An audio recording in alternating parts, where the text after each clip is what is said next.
You know what? What? What else could you possibly have to say to me, Grantaire? Fuck you! Fuck you! That's what!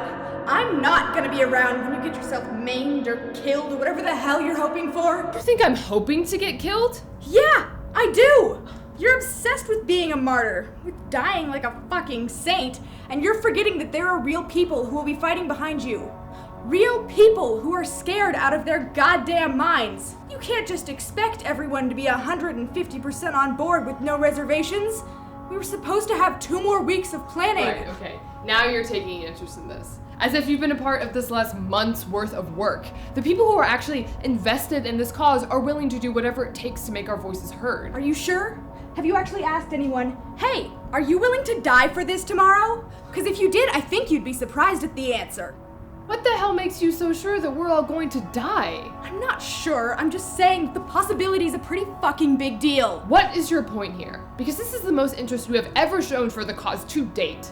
Shut up, that's such a lie. What is your point, Grantaire? My point, Enjolras, is that I just want you to think about what you're doing. Please. I thought this was about the people following me. It's not. Not for me. Not right in this moment.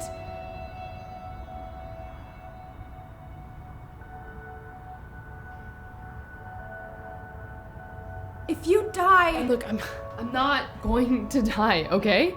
And, if you're scared, then you shouldn't be there. Other people are gonna be scared, dumbass. Yeah, I know. I'm just saying that you should be as far away from this as possible. You don't care about the cause anyway, so don't bloody up your hands for this.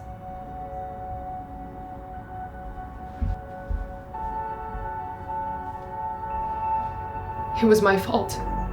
He wouldn't have been there if it hadn't been for me.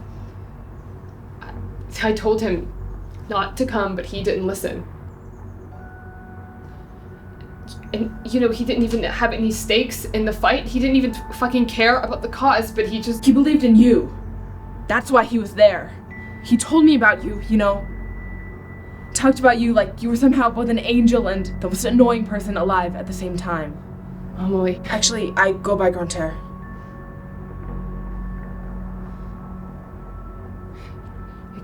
I can't call you that. I'm sorry. Tristan went by Grantaire too.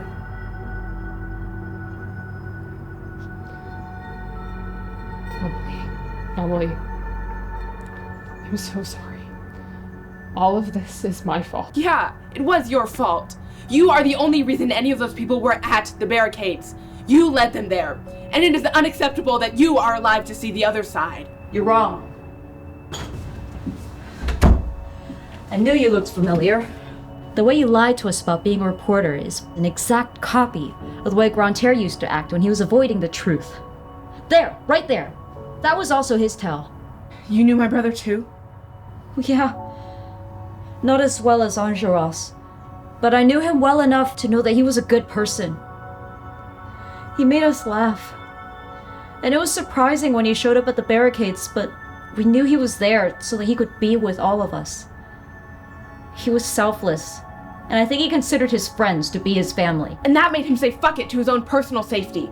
That made him stupid. If it hadn't been for you, pushing him to try to care about something, he wouldn't have been trying to impress you.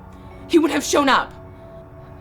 I told him not to come. And that probably only made him feel guilty. Everyone who was at the barricades was there out of love. There were people who loved their family and friends and country enough to give their lives for them. Grantaire wasn't an idiot. He knew exactly what he was doing there. We all did.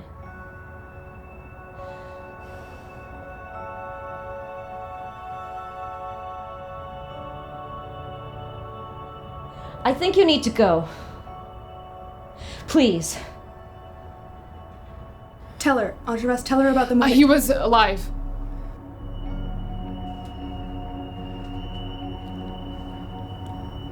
Grantaire was alive when I woke up in the Corinth. He was hit more times than I was, but he was still breathing. You tried to help him.